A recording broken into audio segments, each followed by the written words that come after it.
In 1935, Shah Reza Pahlavi sent a formal request to foreign diplomats around the world.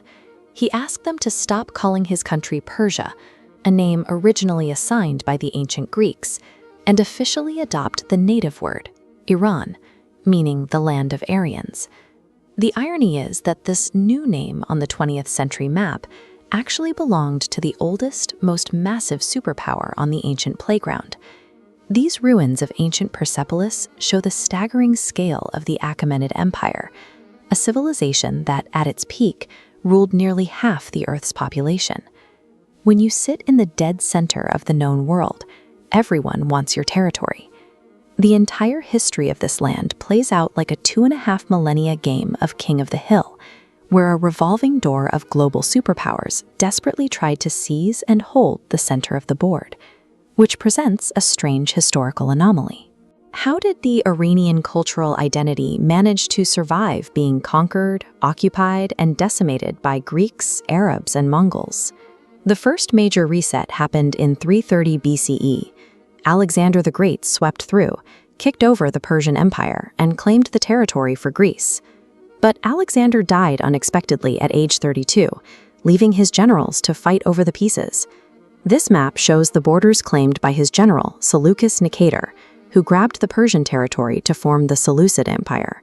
The borders stretched from Syria to the edge of India. It was geographically impossible to govern. Almost immediately, Seleucus found himself in a tug-of-war with India's Chandragupta Maurya. He traded his eastern provinces for 500 war elephants. The Greeks remained cultural outsiders, ruling millions who viewed them as temporary occupiers. Their empire splintered into smaller, more manageable Hellenistic kingdoms that could no longer defend the center. While the Greeks were bogged down fighting wars in the west, a nomadic tribe from eastern Iran saw their opening. In 247 BCE, these loose, decentralized Iranian nobles seized the hill, establishing the Parthian Empire. The Parthians didn't fight in tight, rigid formations. They were highly mobile horsemen who specialized in hit-and-run tactics. In 53 BCE, at the Battle of Kari, these decentralized archers completely humiliated the expanding Roman Empire, slaughtering their legions and killing the Roman Emperor Crassus. Despite kicking the Greeks out of power, the Parthians were pragmatic. They kept Greek inscriptions on their coins and borrowed administrative concepts, creating a hybrid Greco-Iranian society that maximized trade routes between Asia and Europe. But decentralization has a fatal flaw. A loose alliance of nobles is excellent for unpredictable defense, but incredibly fragile in peacetime. After 400 years, internal disputes between these royal families caused the empire to fracture from within. In 224 AD, a new ruler named Ardashir I took advantage of that chaos. He overthrew the Parthians and built the Sassanid Empire. Ardashir eliminated the loose network of nobles and appointed strict, centralized governors to lock down the territory. To unify this tightly controlled state, he elevated an ancient faith. Zoroastrianism was formalized as the strict state religion, providing a single cultural fire for the entire empire to gather around. This centralization enabled the Sassanids to consistently match Rome's legions. This rock relief commemorates Shapur I, doing what no other leader had ever achieved, physically capturing a Roman emperor in battle, forcing Valerian to kneel before his horse. For 4 centuries, the Sassanids held the center. But by 651 AD, decades of grueling wars with the Byzantines had exhausted their military. Out of nowhere, they were blindsided and wiped out by a massive new force emerging from the Arabian Peninsula, carrying the banner of Islam. The incoming Arab rulers applied a special tax called the jizya on anyone who didn't convert. To escape this, thousands of Zoroastrians fled by sea.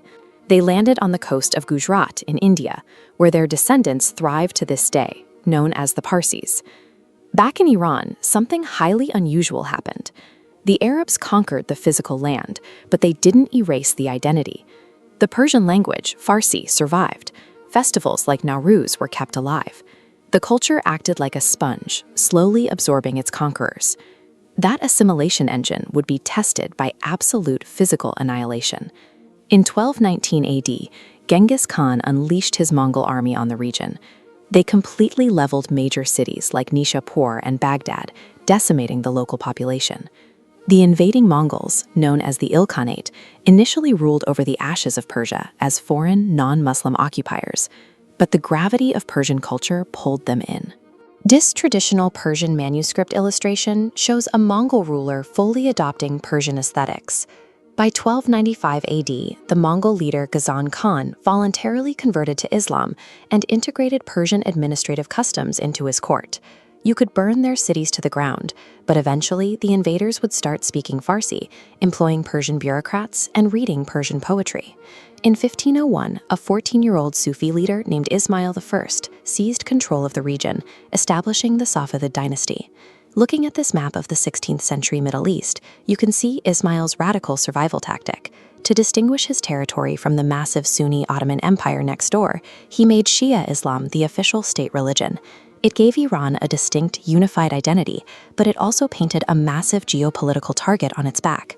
2 centuries of grueling wars with the Ottomans left the Safavids vulnerable, and the empire collapsed under tribal attacks. Out of this chaos, a ruthless military commander named Nadir Shah seized control, united the fractured army, and went on a manic looting expedition into India in 1739. He aggressively sacked the Mughal capital of Delhi to fund his military state. He stripped the city of its wealth, dragging the legendary peacock throne and the world's most famous diamond, the Koh-i-Noor, back to Iran. Extreme military aggression can rapidly build a rich empire. The cruelty usually guarantees a short lifespan. Nadir Shah's policies were so brutal that in 1747 he was assassinated in his tent by his own commanders. By the 1800s, the global rules of conquest had shifted to colonization. During an era known as the Great Game, the British and Russian empires used Iran as a geopolitical buffer zone, treating the ancient nation like a piece of taffy. This map shows the result of that pressure. Following military defeats, treaties permanently ripped Georgia, Azerbaijan, and Armenia away, handing them to the Russian Empire. Stripped of outer provinces, the territory compressed, locking into the silhouette of modern-day Iran.